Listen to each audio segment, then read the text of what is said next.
Continuando, então, quero chamar aqui o José Haroldo Filho para falar da temática suplementação de folato na gestação. A necessidade de doses tão elevadas?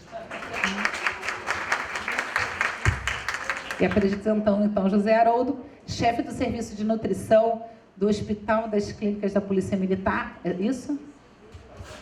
Hospital Central da Polícia Militar, diretor da Nutimed, cursos de nutrição, coordenador de cursos de pós-graduação em nutrição na Uniredentor, especialista em nutrição clínica em fitoterapia pela SBRAM, pós-graduado em medicina ortomolecular pela Universidade Veiga de Almeida e mestre em ciências médicas pelo FRJ. Bom, pessoal, antes de mais nada, eu gostaria de agradecer, tá? O convite dessa chapa, que é uma chapa bem especial, né, para mim também, e que faz parte aí desse movimento que a gente está fazendo, né, de forma a ser cada vez mais presente e cada vez mais atuante. Bom, eu vou falar um pouquinho, bem rápido, tentarei, vou falar um pouco sobre a suplementação de folato na gestação e se há mesmo necessidade na ginecologia e obstetrícia dessas doses tão altas, porque a gente tem visto um abuso no que diz respeito às doses e a forma, né, que isso tem sido apresentado, e justamente eu quero conversar com vocês e levantar essa bandeira, porque são doses e formas de apresentação que nós nutricionistas podemos prescrever e que a gente tem que ter mesmo conhecimento para poder conversar com o nosso colega médico quando ele referencia uma paciente para a gente, tá? Então vamos lá. Antes de mais nada, bem rápido, tá? Só para a gente lembrar por que dessa importância do folato no período gestacional. Está relacionado pelo fato do folato atuar como coenzima na síntese de material genético. A gente sabe desse intenso processo de replicação celular, né, ao longo dessas 40 semanas. E com isso, seria indispensável para esse tipo celular. Além disso, o folato, ele é cofator, né, das vias de remetilação, promovendo a remetilação da homocisteína e metionina e reduzindo o risco de doenças, em especial as doenças neurodegenerativas, como, por exemplo, Alzheimer.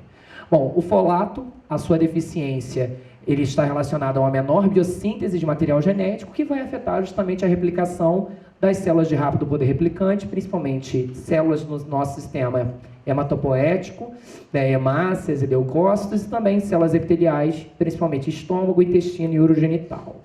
Bom, na gravidez a gente sabe que é um período de intenso estímulo à eritropoiese materna e com isso a deficiência de folato poderia aumentar o risco, desde o descolamento de placenta até mesmo prematuridade, e o que a gente sempre bate na tecla seria essa má formação, né, os defeitos de tubo neural, uma vez que o fechamento de tubo neural ocorreria por volta dos 28 dias.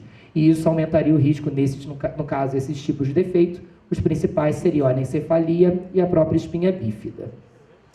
Como eu falei, a deficiência do ácido fólico ele poderia promover uma elevação de homocisteína, uma vez que o folato é essencial para esse processo de remetilação, aumentando o risco de doença cárdio e doença neuro. Aumentaria, consequentemente, o risco de depressão e demência, não só associado a essa alteração nas vias de metilação, mas também pelo fato do folato estar relacionado à hidroxilação de neurotransmissores, sintetizando dopamina, noradrenalina a partir de fenilalanina e serotonina a partir de triptofano. Na própria gestação, a gente acaba comumente batendo na tecla que a recomendação geral seria uma suplementação, não vou falar ácido fólico, tá? Eu vou falar de folatos, né, que é um termo melhor para a gente trabalhar, que seriam todas as formas desse tipo de elemento, né, que seria uma recomendação de 400 a 800 microgramas a partir do período pré-concepcional, reduzindo esse risco de defeito de tubo neural. E essa recomendação a gente coloca pré, justamente porque seriam de 2 meses antes até 3 meses após concepção. E isso estaria associado, primeiro, a uma redução do risco de hiperhomocisteínemia, mas também auxiliaria não só a redução do risco de defeitos de tubo neural, mas também de síndrome hipertensiva de gestação, né, abortamento espontâneo, descolamento de placenta, né, a própria prematuridade, o baixo peso ao nascer e demência e depressão no pós-parto. Por isso, pela sua atuação na síntese de neurotransmissor, a gente coloca justamente esse período até 3 meses pós-concepção. Tá? É importante manter a suplementação de folacina, de folatos, para a redução desse risco de demência e depressão no pós-parto. Então a gente tem que sempre bater nessa tecla, porque não termina ali com o parto, tá? E por isso da importância do acompanhamento com o nutricionista. Bom, Existem algumas estratégias mundiais, tá, para melhorar esse conteúdo de folacinas de dieta, onde nós teríamos que o folato dietético é 1,7 vezes menos biodisponível que o sintético. A gente coloca que o folato dito dietético ele tem metade da biodisponibilidade. Bom, a ingestão usual diária de folato é baixa. Se nós pararmos para pensar que a recomendação seria cerca de 400 microgramas, a ingestão média de folacinas, folato de dieta, seria a metade disso. E por isso que recomenda-se um consumo de 3,5 vezes na ingestão de folato diário para alcance da recomendação dietética. Então, se nós pararmos para pensar, isso é inviável dieteticamente. Então, por isso que a suplementação ela se faz necessária, tá? Embora das recomendações globais. E aí, com isso, uma estratégia é tentar fortificar. Então, seria conduzir a fortificação de alimentos para dar esse plus dos 200 microgramas. Por isso que a gente pensa na nossa ingestão diária recomendada de 400, né, o que viria pela alimentação.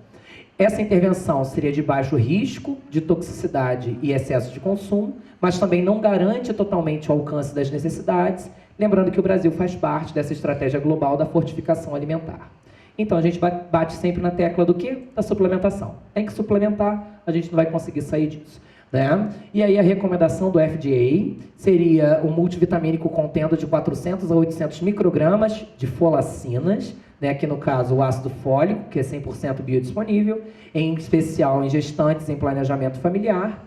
O risco é observado em casos de gestações não planejadas, então esse é um grande problema para a gente. O que está vindo? Então, por isso do estímulo sempre ao consumo mais variado, né, o mais voltado para um padrão alimentar rico em ácido fólico. E lembrando que o FDA hoje tem também aprovado um novo contraceptivo oral, uma vez que os contraceptivos podem reduzir esse teor de folato, né, com metilfolato, e a possibilidade da suplementação desse metilfolato, a gente vai falar o porquê que hoje tem sido conversado sobre ele, tá? Bom, então só para a gente lembrar, bem rápido, né, a nossa ingestão adequada de folato, né, quando a gente pensa na mulher gestante, seria de cerca de 600 microgramas, e na não gestante 400, por isso da estratégia da gente começar a pensar na suplementação pré-concepcional naquela paciente que já chega com histórico para a gente de abortamento de repetição, né, ou de alteração em fertilidade. E o limite superior tolerável seria de aproximadamente 1.000 microgramas, quando eu penso justamente na adulta, né, na mulher adulta. Esses 1.000 microgramas, 1 miligrama aproximadamente de folato de todas as formas. E aqui eu estou colocando o consumo dietético mais suplemento. Ok? Bom, e aí a gente vai entender o porquê dessa importância de parar para pensar que a UL, na verdade, é uma soma do que vem via dieta mais o quanto você prescreve, não ultrapassando esse valor. Por isso, o termo tolerável, esse termo de escolha.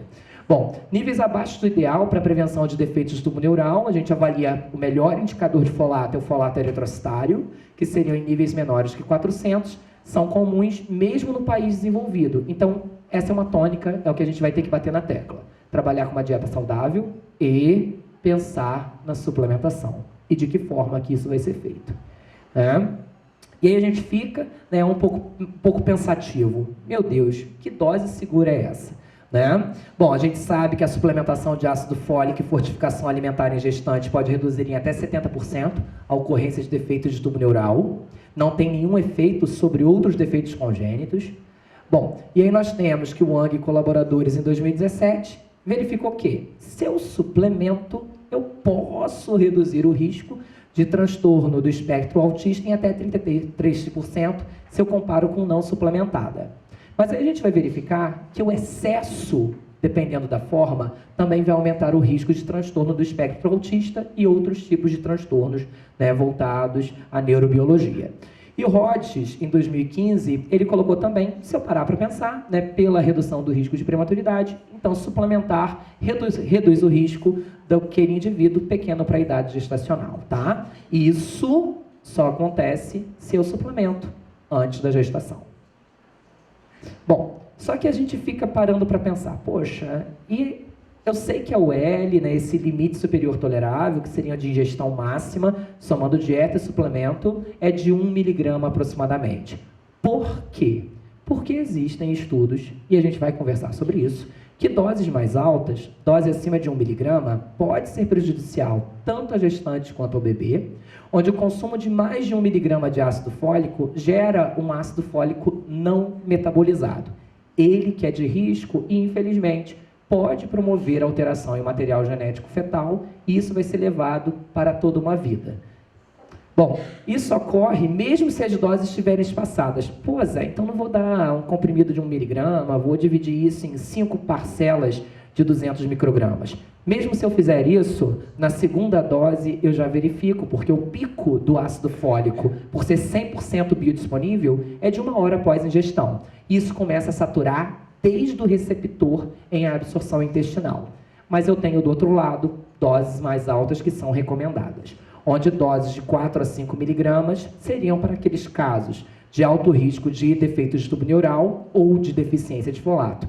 Por exemplo, filho anterior apresentou defeito de tubo neural, ou a gestante é epilética, faz uso de anticonvulsivante, ou tem uma doença autoimune e faz e o antagonista de folato. E também a gestante com diabetes pré-gestacional, que também acaba sendo indicado uma dose em torno de 4 miligramas. Então, existe essa gestante, mas não é o que vem para a gente muitas das vezes em consultório. Bom, e aí a gente para pensar, por que dessa dose de 1 miligrama ou mais, pensando, é a nossa UL, né? Por que ela é tão arriscada? Primeiro, eu tenho que parar para pensar que a dieta não é tão problemática, porque eu tenho a folacina, o folato naturalmente presente no alimento, que vai ser convertido em lumen intestinal, em folato monoglutamato, e esse folato monoglutamato, ele vai ser convertido à frente em 5-metil-tetraidrofolato e, consequentemente, alcançar circulação. Então, o meu problema não é o folato de dieta. O problema para mim é o ácido fólico. O ácido fólico que, quando ele é convertido na borda em escova, ele é transportado de forma a converter-se em 5-metil-tetraidrofolato, mas quando eu dou uma dose acima de 200 microgramas, essa via começa a ser saturada, onde a dihidrofolato redutase, ela satura-se e, consequentemente, não tem a conversão do ácido fólico em metilfolato, e o ácido fólico ele tem a possibilidade de ser absorvido e aumentar a circulação 1 hora após a ingestão.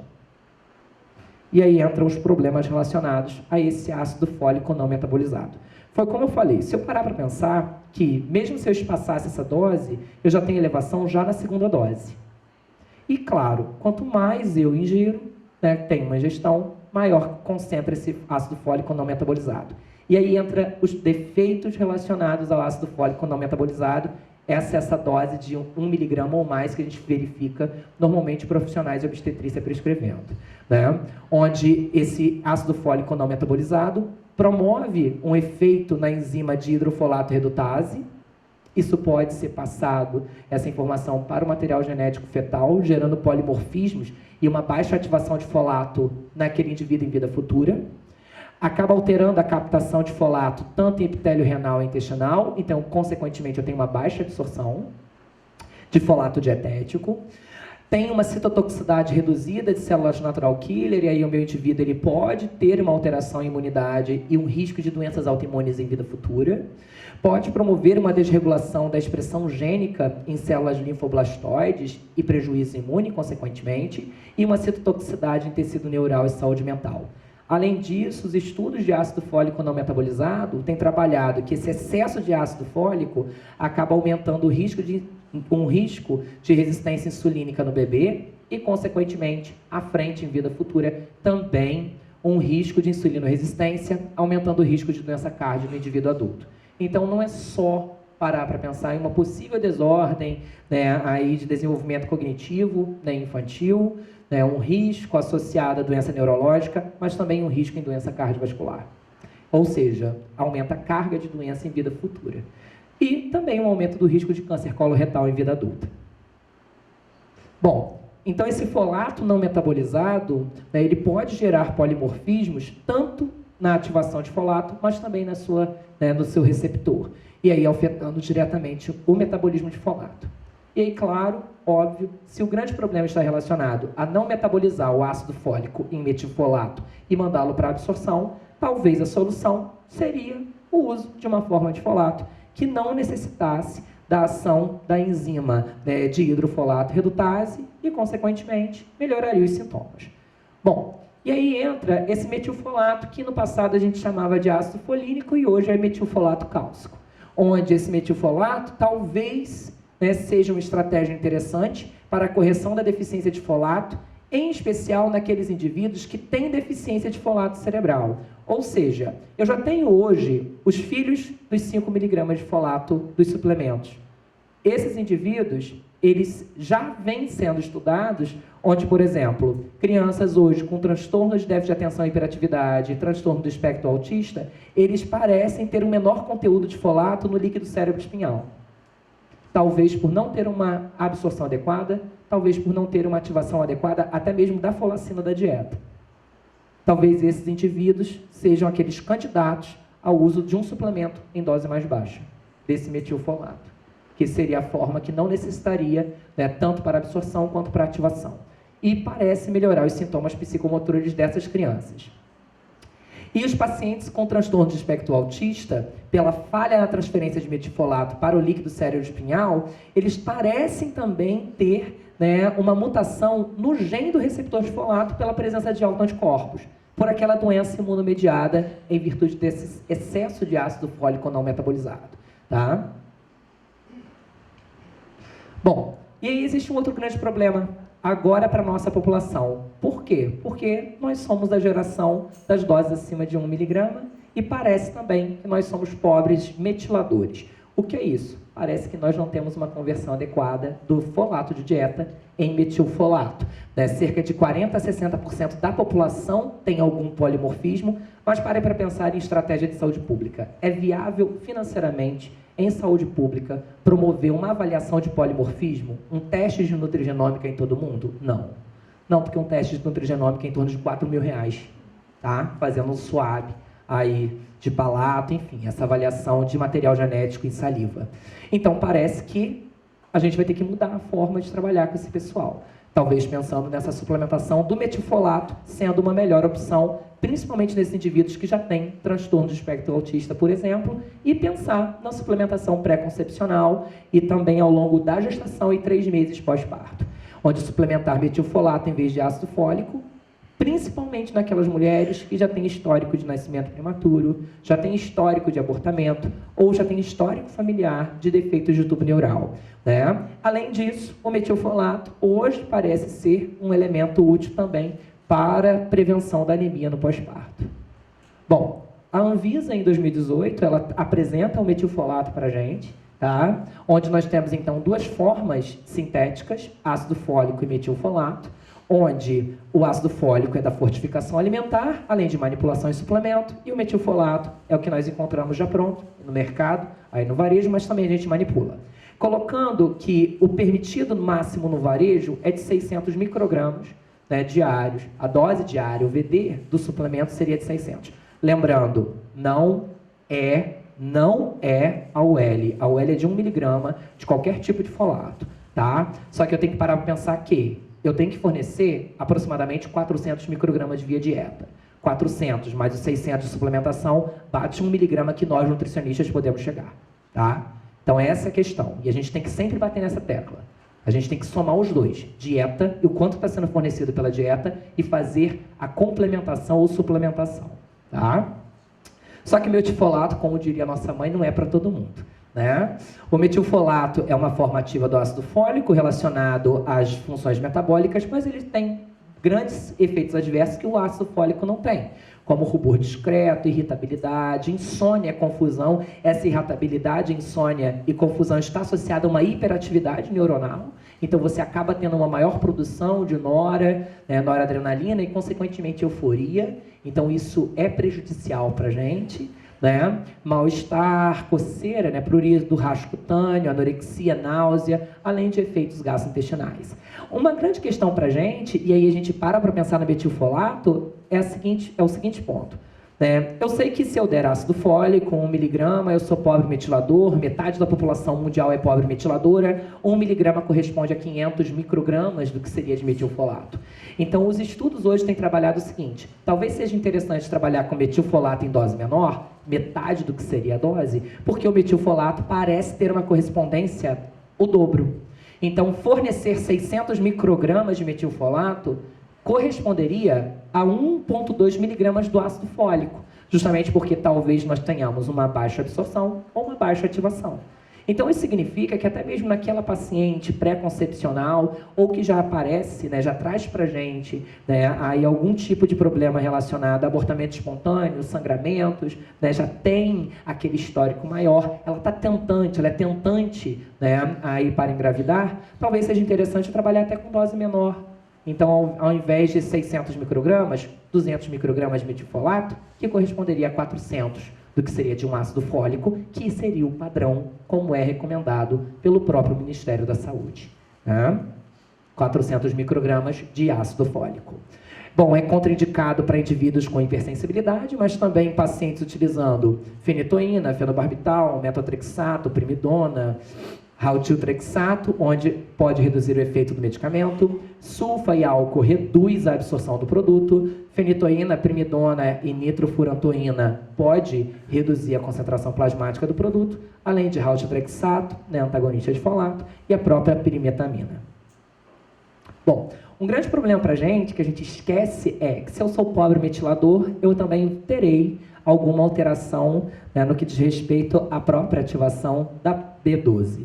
E aí a gente acaba sempre lembrando que eu preciso suplementar conjuntamente ácido fólico e B12. Será que isto me é verdadeiro? Existe um problema para a gente também, que é o excesso de B12. E tudo hoje suplementa folato, suplementa B12. O excesso de suplementação de B12, ela quase que duplica o risco de transtorno do espectro autista. Então, não é para todo mundo, tá? Bom, Hagevand, em 2018, ele verificou que não é só nível de ácido fólico não metabolizado materno, acima de 60, que elevaria o risco de transtorno do espectro autista em 2,5. Mas se eu pego o nível de B12 acima de 530, também eleva o risco de transtorno de espectro autista, assim como o ácido fólico não metabolizado. Tá? E quando eu pego os dois, aquela gestante que faz a suplementação conjunta, ela eleva em até 14 vezes o risco de autismo na prole. Bom, e aí por isso que a gente tem que ficar atento não só no ácido fólico, mas a gente tem que segurar uma B12 sérica não superior a 500, tá? É para manter nível adequado. Ah, mas o nível do laboratório é de 220 a 600 aproximadamente, dependendo de onde eu fui dosar. Não é para ultrapassar 500, porque acima de 500 eu já tenho um risco tanto quanto do ácido fólico não metabolizado, tá? Lembrando que não é porque não tem limite superior tolerável de B12 que eu não tenho risco. Então, por mais que se faça, né, aí o consumo de suplemento de B12 para uma melhora de saúde geral, como infelizmente a gente está cursando, né, com uma população que suplementa quase tudo, eu tenho que avaliar, e isso tem que começar a entrar no nosso protocolo de atendimento entre gestantes. Tá? Não só pensar em ácido fólico, mas pensar em excesso de B12 também gerando. Então, além de pensar numa outra forma de apresentação do folato, né, metilfolato, que não vamos dizer que não exista risco, ok? Porque os estudos com o metilfolato ainda são novos. Então, não vamos ultrapassar o limite superior tolerável e temos que conversar isso com os próprios obstetras, ok? Que aí trabalhem com a gente. Mas se eu tenho uma UL, ela foi incansavelmente estudada pelo Institute of Medicine, porque é o máximo que o nosso corpo tolera. Ou seja, não há risco do excesso promover toxicidade. Da mesma forma, mesmo eu não tendo UL, mas eu tenho um valor que os estudos colocam para a gente sendo de segurança. Tá? Bom, e aí a Anvisa ela acaba trazendo para a gente, né, que a cianocobalamina é a forma sintética, cristalina mais comum. Né? A gente tem a hidroxicobalamina, que acaba sendo utilizada para tratamento de intoxicação de cianeto em doença neurológica, e a metilcobalamina, que acaba sendo utilizada muito na suplementação. Tá? Esse limite que a Anvisa colocou, lembrando, né, é o limite que é colocado no varejo, no suplemento que é vendido nas farmácias, como nós temos industrializado. Não é o limite que nós nutricionistas seguimos na prescrição. Isso significa que, não tem o L, é sem limites para sonhar. Não é isso. é sempre avaliar o nível sérico dessa nossa paciente, tá? Existe um nível em estudo. Então, na ausência de o L, verificar o que o estudo clínico coloca para não termos problemas relacionados à toxicidade.